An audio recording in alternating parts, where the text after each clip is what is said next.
Hey guys, welcome back to the next video. In this video, we are going to talk about the two different types of persistent store which you are going to talk about. So the first persistent storage is the bind mount. Another one is called volume mount. Now, what is bind mount? In Docker, both bind mount and volume mount are used to persist data outside the container's ephemeral storage, allowing data to survive the container's lifecycle. However, what we are going to see first is your bind mount.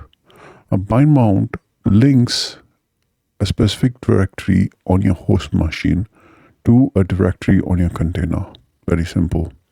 Now, as you can see this command, let me read this command for you. It's called docker space run, as in like it's going to run a container. -d towards if you want to have this run in a detached mode. -p as in like we want to define the port number with 8080 as in like local port number on your local system, and :80 port number on your remote system or your Docker machine. With -v as in like towards defining that you're going to give some kind of a value here in terms of volume related value. That is the option that you're giving -v. And the value here talks about the current path /app data. Now this current path or $path could be /app or app data, or it could be like your home directory, something. It could be any path for that matter. So /app data. So this is exposing the source location, like source location, which is on your host system, which is your VAS host 1. And here we are defining the /app/data in terms of your Docker images host location where it wants to get mounted. And then with -name, specifying the name of your container, which is my app, and then my app -image, which talks about your container image name. So it could be your Nginx container, your HTTP container, or a custom container, custom build, which you have created. Now, this is going to ensure that your Docker runs in terms of hosting the partition which is available in your host system to a partition which is mounted on your Docker image with read and write privileges, which means that when you run this command and then log in with exec bin bash, right? So when you log in into your Docker, you will be seeing that app data will actually mount to your system app data. So we will see on the hands-on section how it is done, later point of the training. So it allows you to directly map a host file system directory to a directory on your container, provided a simple and straightforward way of sharing data. Changes made on the host are reflected in the container and vice versa. So remember this, vice versa. So there is a good chance that you may lose your data because you kind of deleted it on your Docker end, and you reflect the same thing on the host end as well. So that's very much dangerous without a read-only privileges. Bind mounts are created using -v or -volume options in your Docker run command. So that's what we discussed about.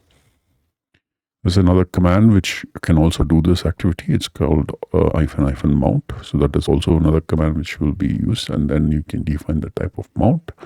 And then you can specify the source equal to, destination equal to. And then if you want to read only, you can just specify, read only.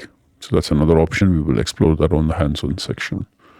In terms of volume mount, so volumes are managed by Docker and provides a way to store and share data between containers. So volumes seems to be much simpler, but then it is complex, but then it has like variety of uses. So you'll see in the comparison, though I have a comparison for this. I'll talk about that. Same app is being exposed, but then this time around, the command changes a little bit. So it says docker run -d to detach mode, -p as in to define the port numbers 8080 on the local system and 80 on the remote, which is on the Docker image. -v here, or - volume, and then you give my app data. Now, what this says, my app data, what does it mean? Like, it's not giving any path, like it didn't start with absolute path, but here it's mandatory that you should start with absolute path, but it doesn't here. That is how you can define without specifying the type parameter. So if you specify that there is a type parameter which you will use on - mount, but if you don't want to use that, now how do we get to know the differences? Because this starts with absolute path, wherein this path exists on your file system, but this is a file, this is a folder, this is a folder name. Now where this folder is in, it's in your var lib docker volumes. This is the location of the folder. So within this location, this is your default Docker. This var lib Docker is the default Docker configuration folder. So this is where you will get containers, volumes, network. Everything about Docker configuration will be inside this particular folder. It's a library for your Docker. So within that folder, into the volume folder, you will find this my app data folder. And within that, you will have _data, which will actually have all the data which is going to be created in this volume. Again, we will see in the hands-on in much more detail. Do not worry about that. But here, what I'm trying to explain you is that the Docker run -d with the -p and this value will be the actual managed folder by your Docker itself. So you don't really have to worry about the a folder in your home directory, or in your host, in a host system. You don't really have to worry about a folder, because this data, this my app data, will be a folder which will be under your Docker file system. I mean Docker configuration. So you don't really have to worry about that. And then you still have to give a destination directory, because without destination directory, this command would fail. So you have to give a colon and your destination directory where you want to mount this directory, and then with - name, your app name, and then your image name. So that's basically what this is all about. Now, in terms of talking about advantages, that I'm just going to quickly talk about the advantage of bind mount.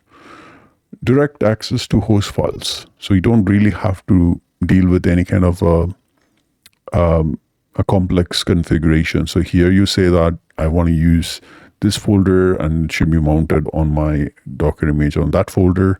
Very simple configuration, a flexible configuration, you can say. Easier to back up and restore. So that's much easier. In terms of disadvantage of the bind mount is that host dependency. Bind mount ties the container to the host file system architecture, making the application less portable across different environments. Permissions and security. File permission issue may arise, as the container might not have the same UID or GIDs as the host does. So this can lead to complications in terms of read and write permissions. So these are two disadvantages I can think at this moment. In terms of advantages towards your volume mounts is that there's a good chance of isolation and portability, because volume provides a level of abstraction and isolation to the containers from the host file system details. The enhancements of portability, as in towards your container, is much more greater when you compare with the portability on your bind mount. It also has easier management in terms of taking care of simple tasks such as backing up, restoring, and migration. All can be done with easy management. And then integration with Docker ecosystem is much more seamless in terms of working with volumes. In terms of disadvantages, is like, yeah, you need to learn a little bit about the volumes. It takes a little bit of time for you to understand volumes, how it works, and what is the backing up procedure or the restoration or even the migration procedure. So it all takes a little bit of learning curve. And then it has like less direct access. Unlike bind mounts, like volumes may not be offered a direct and immediate access to the host files, which can be a limitation because it is on a separate location altogether. It's not on the location where we are supposed to do it. So you obviously have to create the volume, copy the files which you want to copy across, and then copy into the volume, and then have that volume populating those contents to your Docker images. So that's one bit of a problem, but then it also is an advantage because it's not going to touch the local file system. It's going to be on a separate folder. So there are advantages and disadvantages. Completely depends on you which one you want to take it. But if you ask me, which is used on production systems, it is volumes. It is not bind mounts. Bind mounts is like can get you started, but then if you're looking for something real time and production based, I think you should go for volume.